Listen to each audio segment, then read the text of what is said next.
guys, welcome back to another video on my channel.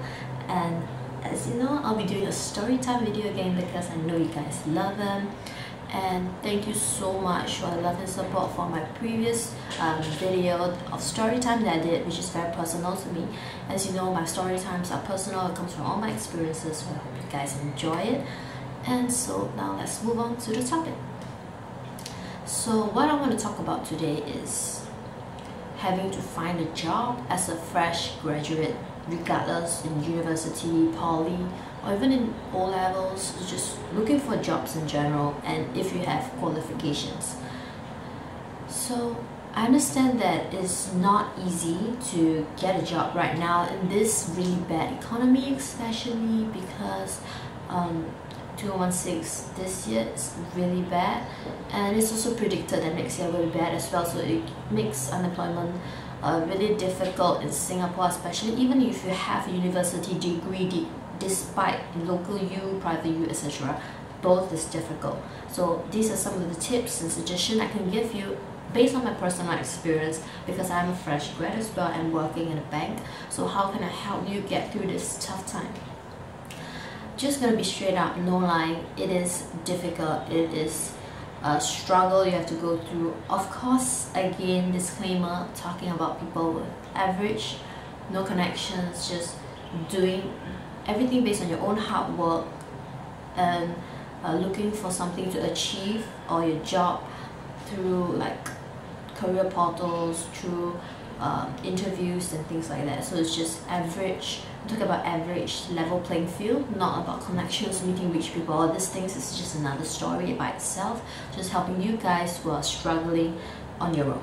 So if I'm a fresh grad, I was saying, so I'm gonna get my cert tomorrow, my SM cert, and on December I'm getting my UOL London original cert itself. And then my convocation is in April, so actually I'm a graduate, but I didn't really go through the ceremony yet. But anyway, I already found a job, as you guys know if you watched my previous video, so I wouldn't dwell into that. But anyways, if you just finished school, I'm sure my friends, some of them actually are still unemployed for many months. And let me tell you that the minimum months that you have to look for a job, if you were to go on the normal way, which I was saying, is probably around 6 months, which is what the news and surveys have also conducted and stated that it's about 6 months, regardless. Also, again, local U, private U, whatever, 6 months at least. And for me, as you know, that I got a job before I graduated, because straight after exams I was starting work next week. I applied through online portal, so it is possible. If you are still sending 500, 200 resumes, continue sending, because I sent hundreds of resumes, none of them replied. Probably around 10 interviews I went. I got one job, so you know the probability is quite huge. But if you were to follow through it, continue the hard work of sending resumes, you know, exploring what you actually like to do. Do not just focus on one industry. What does a degree or qualification or experience entitles you to achieve in other different work related fields? So just keep sending resumes. If you're not working, in the meantime, get a part-time job to upgrade your skills. You know, sometimes do not be so you know, like so narrow-minded in a way that even if you do a cafe part-time job, you know, you could gain different types of skills. You don't necessarily have to always find a bank internship if you want to get into the bank.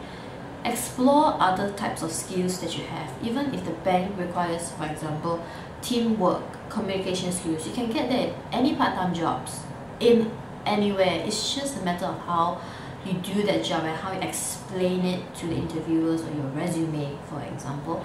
So that's what I did. I don't have much experience. Of course, I have experience in banks, internship, and 6 months in DBS that helped me get bank jobs. So let's just be real. Sometimes bank look for students with banking experience, even though it's very little, but it helps. So getting experience is very important. So that's a tip that I will remind you, is that try to gain as much experience. You don't have to be 1 year banking, you know, like you don't have to be explicit, detailed like real job. You can just get any experience, the best that you can, and whenever you go for interviews, do the best you can. Treat it as the last interview you ever have, and focus on trying. The funny thing is, like, when you go for different job interviews, you have to perceive in that way, like, I love this job, but if you don't get it tomorrow, you love another job. That's normal, that's perfectly normal, because nobody knows what we want to do, and if we were to get any job, we would be more than happy to. Am I right?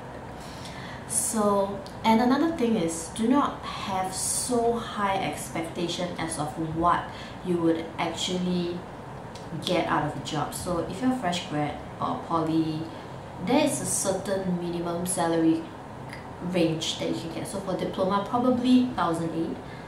If you have experience, probably 2,000. Okay, around that range. For uni, do not expect like 3,005 above unless you're a lawyer or anything like that, or whatever. No, I'm talking about the normal range, probably 2.8 and above. Some I heard, because I'm back home, I'm getting 2.6, 2.5, and people just take it. You know what? Take it. If you have it, take it. Just take it.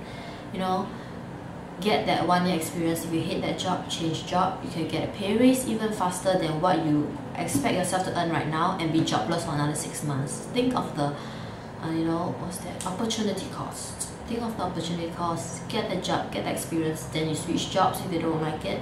If the job gives you a good prospect, you can continue and increase what? Get a higher pay after 1 year. So that's another tip for you. Do not have so high expectations of what you will get, even though you are just, you know, even you are uni grad in local U or anything, do not expect so high, so much. Most importantly is just to be humble and learn, because at our age we have to learn as much as possible, and that's what employers want. They want people who are hardworking, humble. They want people who are vocal, you know, be a team player, a leader, portray leadership skills if you have. And that's what I can tell you. Even if you're at SIM, anything like that, I am, which I am, I'm doing well at work and getting good praises, and being groomed to a leader, which I'm very thankful for. And there are colleagues who are actually NUS and all that kind, but you know, if you work hard yourself, you can achieve so much more and better than any other people if you were to do, if you are to build on your character. That's what I believe, because when you go for interviews, they see your character, person you try to be or portray is very important. It doesn't matter like what class honors. Of course, that it doesn't matter what school you come from, let me rephrase, but if you were to show that your qualifications are good enough, that you work hard, so if you work hard you get good grades obviously, then there will be a boost for you. But if you do not do well in school, you're able to prove that you're good in terms of your character and your work experience. That's equivalent to someone who's good in education. That is what I always believe in. But study hard, because if you study hard, that gives you an extra advantage, obviously, because you can ask for higher pay, better job prospects, and etc. So, looking for jobs, online portal, that's what I did. Keep sending those resumes. If you have referral, that would be best, because you can ask for people who are working in any industry if they have any vacancy, because sometimes HR do not tell or do not show online or external people what jobs they have, so internal people will know better. And then if you can't get a job, you know, just as I said, take an internship or work part-time job, but do not stop going for interviews. If you are selected for any, you can keep upgrading your skills. If you love doing music, you know, could get a cert in something, or if you love making coffee, I got a cert in and I actually have a cert in barista professional skills, because I would love to open my own cafe in the future, so I got that. So you can actually explore other skills and hobbies you have, and let interviewers know, or write that in your resume, because it shows another side of you that's not just all about qualifications and all that all that the superficial things that everybody has. Show another side of you that you have, that is genuine, and that Singaporeans do not have the time to actually take up all these. So if you were to do that well, employers will see it. You know, employers sometimes do not think that they are robots. They are human. They can see whether you're lying, you're trustworthy or not, for example. So just be yourself and get as much experience as you can, because I read an article that said that Singapore graduates do not have the expertise or experience that they're looking for, which obviously we don't. I don't get it also, because it's like, we just graduate, what you expect from us? If you want us to get good grades, we focus on our studies, so we have no time to go look for jobs and internship, and we need a break also. So I understand that Singapore is so much stressful. I understand what you're going through, because that is why I look for a job 6 months in advance, which is another tip that I will tell you. Look for a job earlier before you graduate, so that when you graduate, probably there will be interviews before you graduate, so that probably if you're lucky, another thing is you gotta have luck. So if you're lucky, you could get a job. There's placement, because can you imagine when you graduate, how many people will actually look for jobs? So before you graduate, you look for jobs 6 months in advance, because that's the time frame you need to actually get a job. I took 6 months before I graduated, so 6 months after I got my job in May. So that is actually kind of lucky, I guess. People keep saying me how lucky I am, get a job before I actually show my results that I'm a graduate. I'm able to tell them and make them trust me that I will not fail, do not worry, during the interview. And that's how they trusted me and gave me the job.